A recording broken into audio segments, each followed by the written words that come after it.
SpaceX का अंतरिक्ष यान ड्रैगन अब इंटरनेशनल स्पेस स्टेशन से अलग यानी अनडॉक हो चुका है। इस स्पेसक्राफ्ट के जरिए 17 घंटे की यात्रा करने के बाद अंतरिक्ष यात्री सुनीता विलियम्स और वुच विलमोर पृथ्वी के लिए रवाना हो चुके हैं। इनके अलावा नासा के एस्ट्रोनॉट्स निक हॉग और रूस की स्पेस एजेंसी रॉसकॉस्मोस के अंतरिक्ष यात्री अलेक्जेंडर भी साथ में लौट रहे हैं। आपको बता दें 17 घंटे की वापसी का अनुमानित समय है। अगर सब कुछ ठीक रहा तो 19 मार्च को धरती पर होंगी सुनीता विलियम्स और वुच विलमोर। बता दें कि 5 जून 2024 को परीक्षण यान स्टार लाइनर ने ISS के लिए उड़ान भरी थी। वहां 8 दिन गुजारने के बाद उनकी वापसी थी, लेकिन यान में खराबी के कारण ये अटक गई।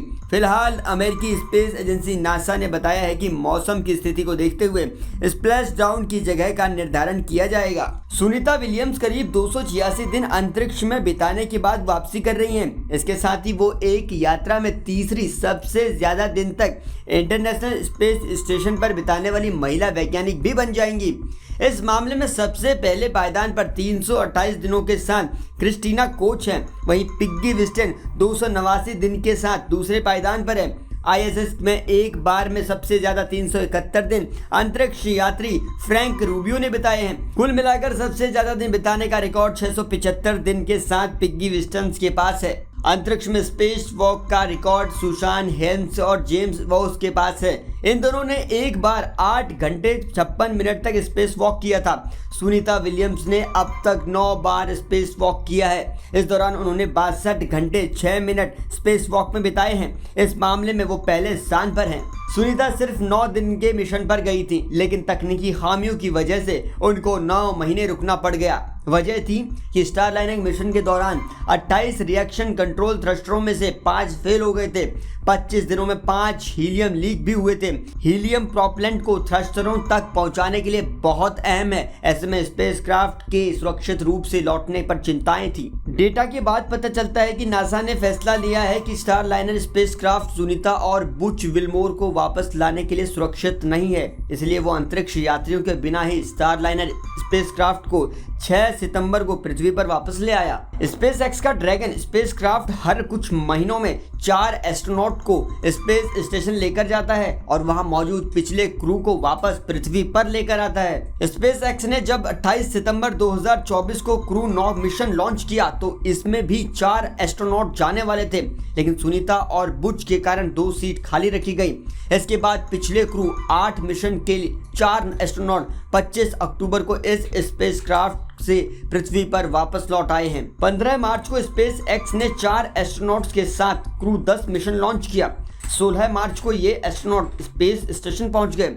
अब क्रू 9 के 2 एस्ट्रोनॉट के साथ सुनीता विलियम्स और बुच विलमोर को वापस लाया जा रहा है। अब आपको ये भी बता दें कि इतने लंबे समय तक Sunita Williams international space station पर रुकी हैं। अब पृथ्वी पर लौटने पर उनके शरीर में कई तरह की दिक्कतें भी आ सकती हैं। अंतरिक्ष से पृथ्वी पर लौटने के बाद विलियम्स और विलमोर को चलने में समस्याएं आ सकती हैं। विशेषज्ञों का कहना है कि उन्हें बेबी फीट का अनुभव होगा। इसका मतलब ये है कि यात्रियों के पैरों की तलवों की कॉलस यानी जो मोटी त्वचा होती है एक लंबी अवधि तक अंतरिक्ष में रहने के बाद नरम हो सकती है और छिल सकती है। विशेषज्ञों का कहना है कि उनके पैर बहुत संवेदनशील हो सकते हैं, जैसे एक बच्चे के होते हैं। एक जानकारी के मुताबिक सुनीता विलियम्स और विलमोर ने अपने बोन मास का 9% हिस्सा खो दिया है, जिससे उनकी हड्डियां कमजोर हो गई होंगी और फ्रैक्चर होने की संभावनाएं बढ़ जाएंगी।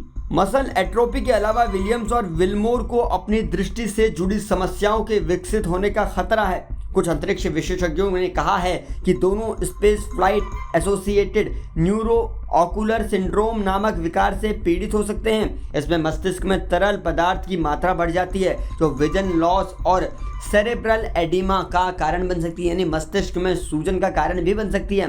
सिर में तरल पदार्थ के जमा होने से आईबॉल्स के आकार में भी बदलाव आ सकता है, जिससे देखने में समस्याएं हो सकती हैं। विलियम्स और विलमोर का अंतरिक्ष में लंबे समय तक रहना उनके हृदय को भी जोखिम में डालता है। विज्ञान ने खुलासा किया है कि सूक्ष्म गुरुत्वाकर्षण में हृदय का अपना आकार अंडाकार यानी पानी से भरे गुब्बारे की तरह से बदलकर गोल गेंद यानी हवा से भरा गुब्बारा में बदल देता है, जिससे हृदय संबंधी समस्याएं बढ़ जाती हैं। काफी समय तक अलग थलग रहने के बाद नासा के दोनों अंतरिक्ष यात्रियों को पृथ्वी पर रीएडजस्ट होना पड़ेगा। इससे भ्रम, हानि या फिर चिंता या अवसाद जैसी भावनाएं भी उत्पन्न हो सकती हैं। अंतरिक्ष से धरती पर लैंडिंग तक हमारी पैनी नजर बनी हुई है सुनीता विलियम्स पर। आप इस पूरे वीडियो पर क्या कहते हैं कमेंट सेक्शन में लिखकर बताइएगा। देश और दुनिया की खबरों को बहुत आसान भाषा में समझने के लिए जुड़े रहिए जनसत्ता के साथ।